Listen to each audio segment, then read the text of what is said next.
सलीब आजम को यहाँ उठा लाने का मकसद ये है कि तुम सब एक ही बार सलीब पर हाथ रखकर हल्फ उठा लो कि तुम दुश्मन के खिलाफ एक जान होकर लड़ोगे और जाती रंजिशों और जाती मफादात को नजरअंदाज करके मुत्तहिदा मफाद के लिए लड़ोगे, और ये मफाद सलीब आजम और यसु मसीह के अकीदे का होगा, और तुम सब इस्लाम के खातिमे के लिए लड़ोगे। सब उठ देर से जागे। रात जब पादरी ने उन्हें छुट्टी दी तो वो शराब और रक्स में मगन हो गए। वो अपनी अपनी पसंद की लड़कियां साथ लाए थे। उनके हुस्नो जमाल, नीम उरिया जिस्मों, खुले बिखरे हुए रेशमी बालों, नाजो अदा और शराब ने इस खित्ते को जन्नत अर्जी बनाए रखा। दूसरे दिन का सूरज तुलू हो चुका था, मगर सलीबियों के इस शाहाना कैंप में नींद ने मौत का सुकूत तारी कर रखा था। शहजादा अरनात के खैमे से एक जवां सा लड़की निकली। बहुत ही खूबसूरत और लंबे कद की लड़की थी। उसका रंग दिलकश था और उसकी आंखों में सहर था, लेकिन ये रंग और ये आंखें सलीबी या यहूदी लड़कियों जैसी नहीं थी। ये सूडान, मिस्र या दमिश्क जैसे इलाकों की पैदावार मालूम होती थी। उसके हुस्न की यही जमानत काफी थी कि अरनात उसे अपने साथ लाया था। उसे देखकर एक बूढ़ी खादिमा दौड़ती उस तक पहुंची। वहां जो फौज उन हुक्मरानों के साथ गई थी उसकी इतनी नफरी नहीं थी जितनी तादाद नौकरों और नौकरानियों के साथ थी। इस लड़की को अरनात प्रिंसेस लिली कहा करता था। वो शक्लो सूरत और कदबुत से शहजादी ही लगती थी। उसने खादिमा से कहा कि सिर्फ मेरे लिए नाश्ता जल्दी लाओ और बग्गी तैयार करो, मैं इस इलाके की सैर को जा रही हूँ। अरनात गहरी नींद सोया हुआ था। उसे जागने की कोई जल्दी नहीं थी। वहां तो सिर्फ पादरी सुबह सवेरे से जागकर इबादत करके फिर सो गया था। लिली के लिए कोई काम नहीं था।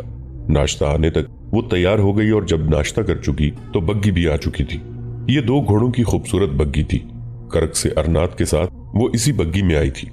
बग्गी में बैठने से पहले उसने बग्गी बान से कहा, ये इलाका बहुत खूबसूरत लगता है, मैं सैर के लिए जाना चाहती हूँ। तुम इस जगह से वाकिफ तो नहीं होगे? अच्छी तरह वाकिफ हूँ शहजादी मोहतरमा, बग्गी बान ने जवाब दिया। अगर आप सैर के लिए जाना चाहती हैं तो मैं कमान और तरकश साथ लिए चलता हूँ। आप शिकार भी खेल सकती हैं। यहाँ हिरन ज्यादा तो नहीं है, लेकिन कहीं कहीं नजर आ जाते हैं। खरगोश आम हैं, परिंदे हैं। लिली ने मुस्कुरा कर कहा, क्या तुम मुझे तीरंदाज समझते हो? जाओ ले आओ। कोई मुश्किल नहीं, बग्गी बान ने कहा। आप लड़ाई पर तो नहीं जा रही? शिकार पर चलाया हुआ तीर खता गया तो क्या हो जाएगा? वो दौड़ता गया और कमान और तरकिश उठा लाया। बग्गी खैमागाह से बहुत दूर चली गई।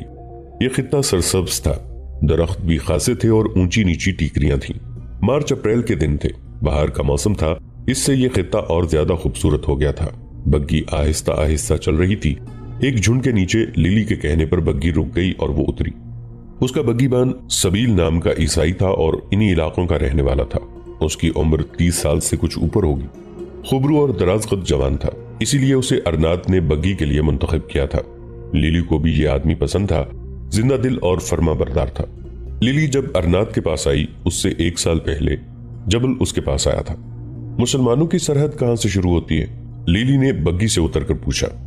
जहां तक किसी की फौज पहुंचकर डेरे डाल दे वो उसकी सरहदें बन जाती हैं, बग्गी बान ने जवाब दिया। मैं आपको इतना बता सकता हूं कि यहां से 8-10 मील दूर समुंदर की एक वसी झील है जिसका नाम गलीली है। उसके किनारे तिब्रिया नाम का एक कस्बा है। उससे कुछ इधर हित्तीन नाम का एक मशहूर गांव है। इस झील से आगे से मुसलमानों का इलाका शुरू हो जाता है। यानी मुसलमानों का इलाका यहां से दूर नहीं, लिली ने कहा। क्या हम बग्गी पर झील तक जा सकते हैं? हम करक से बग्गी पर आए हैं, सेबल ने कहा। झील तो ये करीब है, ये 2 घोड़े बगैर थके वहां तक पहुंचा सकते हैं। लिली ने बच्चों की तरह उससे रास्ता पूछना शुरू कर दिया और बग्गीबान जमीन पर लकीरें डालकर उसे रास्ता समझाने लगा।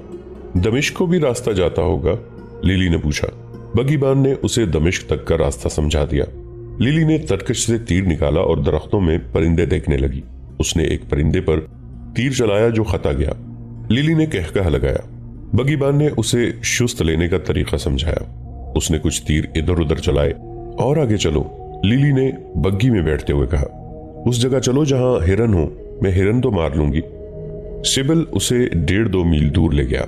एक जगह बग्गी रोककर उसने कहा कि थोड़ी देर इंतजार करें, शायद कोई हिरन खरगोश नजर आ जाए। वो खुद एक तरफ को चल पड़ा। कोई 20 कदम दूर एक दरख्त था। सिबल उसके साथ कंधा लगाकर खड़ा हो गया। वो शहजादी लिली के लिए हिरन या खरगोश देख रहा था। लिली की तरफ उसकी पीठ थी। लिली ने कमान में तीर डाला और सिबल की पीठ का निशाना लिया। उसे कोई देखता तो यही कहता कि लिली मजाक कर रही है। उसने कमान खींची। उसके हाथों में कमान कांप रही थी। एक आंख बंद किए वो सेबिल की पीठ का निशाना लिए हुए थी। उसने कमान और ज्यादा खींची और तीर चला दिया। तीर सेबिल के कंधे के बिल्कुल करीब दरख्त के तने में लगा। सेबिल घबरा कर हटा और मुड़ा। उसने दरख्त में उतरे हुए तीर को फिर लिली को देखा, मगर लिली हंस नहीं रही थी। उसके चेहरे पर ऐसी संजीदगी थी जो उसने पहले कभी नहीं देखी थी। फिर भी उसने हंसकर कहा, आप मुझ पर तीरंदाजी की मशक कर रही हैं, और वो लिली की तरफ चल पड़ा। लिली ने तरकिश से एक और तीर निकालकर कमान में डाल लिया और बोली, वहीं रुक जाओ और इधर उधर ना होना। सेबिल रुक गया और लिली ने कमान सामने करके एक बार फिर खींची। सेबिल ने चिल्लाकर कहा, शहजादी आप क्या कर रही हैं? शहजादी की कमान से तीर निकला। सेबिल की नजरें उसी पर थीं। वो बैठ गया और तीर जन्नाटे से उसके करीब से गुजर गया। सेबिल शहजादी का एहतराम और अपनी हैसियत भूल गया।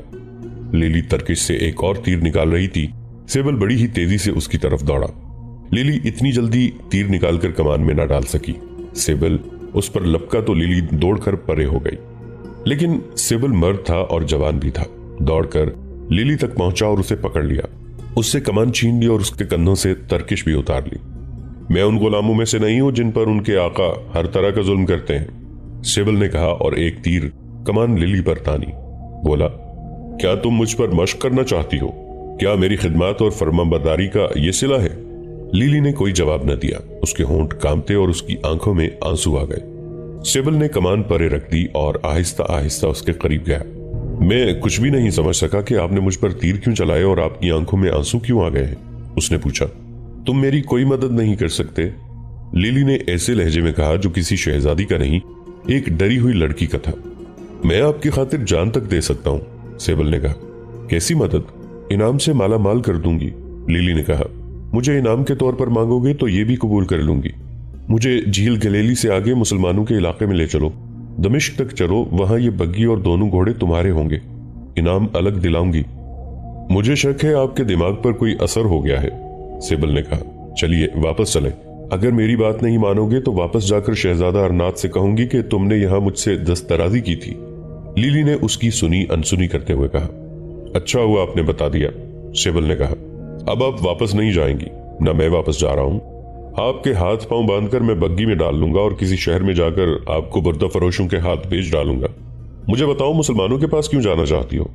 तब लिली को एहसास हुआ कि वो एक जाल में फंस गई है। वो बैठ गई और सर घुटनों में देकर सिसकने लगी। सेबिल उसे देखता रहा। ये लड़की उसके लिए अजनबी नहीं थी, लेकिन वो उसे गौर से देखने लगा।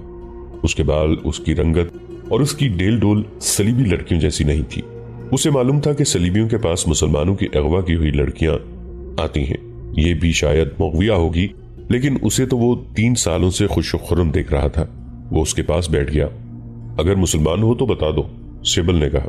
तुम्हें शायद अगवा किया गया था और तुम शहजादा अरनात को बताकर इनाम लोगे, लिली ने कहा। और उसे बताओगे कि मैंने भागने की कोशिश की थी। उसे सेबिल के गले में एक डोरी लटकती नजर आई। उसने ये डोरी खींची तो छोटी सी सलीब डोरी से बंधी हुई बाहर आ गई। लिली ने कहा, इसे हाथ में लेकर कसम खाओ कि मुझे धोखा नहीं दोगे। अरनात को नहीं बताओगे कि मैंने तुम पर तीर क्यों चलाए थे। सेबिल उसकी असलियत समझ गया और बोला, सलीब पर खाई हुई कसम झूठी होगी। उसने सलीब की डोरी गले से उतारी और सलीब परे फेंक दी। कहने लगा, मुसलमान सलीब पर कसम नहीं खाया करते।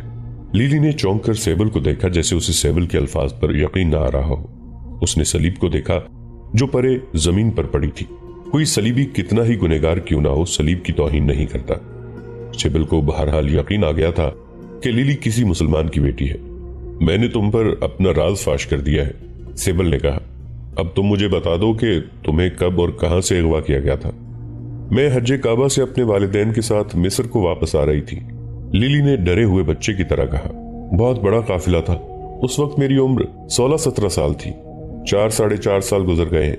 करक के करीब इन काफिरों ने हमला किया और मालो असबाब लूट लिया। उन्होंने बहुत किश्तो खून किया था। मुझे मालूम नहीं कि मेरे वालिदैन मारे गए थे या जिंदा हैं। ये काफिर मुझे अपने साथ ले आए थे। ये शायद मेरी बदकिस्मती थी कि मैं इतनी खूबसूरत थी कि वाली करक शहजादा अरनात ने मुझे पसंद कर लिया और अपने साथ रख लिया। अगर मैं इतनी खूबसूरत ना होती तो मालूम नहीं कैसे कैसे दरिंदों के हाथों अब तक मर चुकी होती। शहजादा अरनात के आगे मैं बहुत रोई, मगर बेकार था।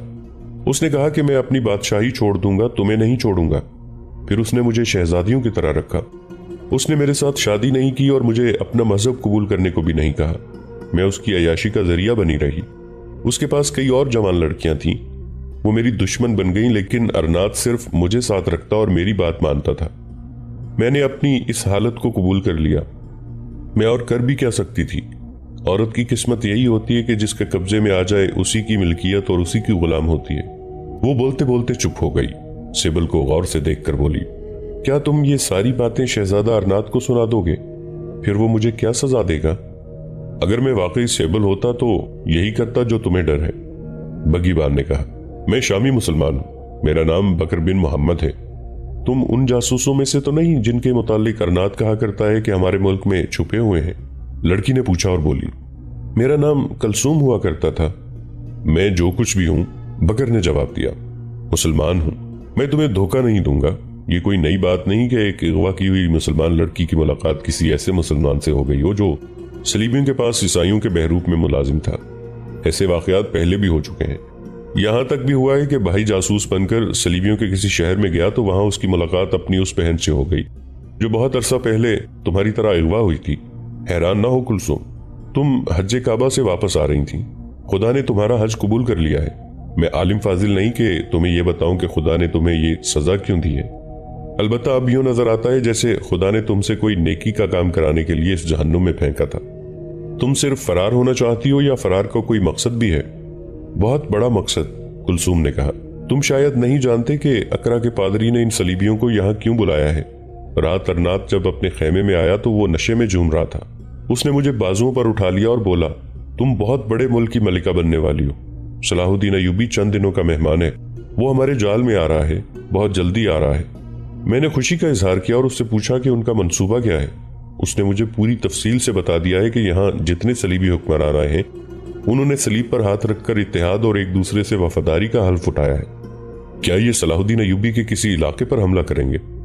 मेरे फरार का मकसद यही है कि सुल्तान अयूबी तक ये खबर पहुंचाऊं कि सलीबियों के इरादे और मंसूबे क्या हैं और उन्होंने कितनी फौज जमा कर ली है और उसे कहां कहां तकसीम करके फैलाया है। अरनात ने मुझे बताया है कि ये लोग हमला करने नहीं जाएंगे बल्कि सुल्तान अयूबी को हमले का मौका देंगे ताकि वो अपने मुस्तकर से दूर आ जाए और उसकी रसद के रास्ते लंबे हो जाएं। उनका इरादा यह भी है कि अगर सुल्तान अयूबी ने कुछ अरसे तक हमला न किया तो ये लोग तीन अतराफ से पेशकदमी और यलगार करेंगे। तुम्हें अचानक ये क्यों ख्याल आया है कि यह खबर सुल्तान अयूबी तक पहुंचनी चाहिए? बकर बिन मोहम्मद ने पूछा और उसे बताया, कुलसूम, मैं इसी मैदान का मुजाहिद हूं। अगर मैं तुम्हें कहूं कि तुम अरनात के कहने पर सुल्तान अयूबी को गलत खबर देने जा रही हो ताकि वो गुमराह हो जाए, तो इसका क्या जवाब दोगी? यह कि तुम कम अकल आदमी हो।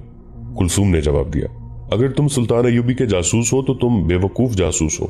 तुम अपनी फौजों को सलीबियों के हाथों मरवाओगे। अगर अरनात सुल्तान अयूबी को गुमराह करने की सोचता तो वो कोई और जरिया इख्तियार नहीं कर सकता था।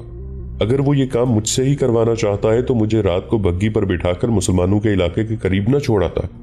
सुनो बकर, गौर से सुनो। मैंने तुम पर पहला जो तीर चलाया था इसका इरादा अचानक बिजली की तरह मेरे दिमाग में आया था। मैं तो सिर्फ सैर के लिए निकली थी। ये तुम थे जिसने कहा था कि तीर और कमान साथ ले लें, यहाँ शिकार होगा। यहाँ आकर मैंने तुमसे मुसलमानों की सरहद और दमिश्क के जो रास्ते पूछे हैं वो ये मालूम करने के लिए पूछे थे कि मैं इस सरहद से कितनी दूर हूँ और क्या मैं आसानी से वहां तक पहुंच सकती हूँ। तुमने जब बताया कि वो इलाका चंद मील दूर है तो मैं सोचने लगी कि तुम्हें कोई लालच देकर साथ ले चलूं, लेकिन तुम्हें मैं ऐसा ही समझती थी और बिल्कुल उम्मीद नहीं रखती थी कि तुम मेरी मदद करोगे।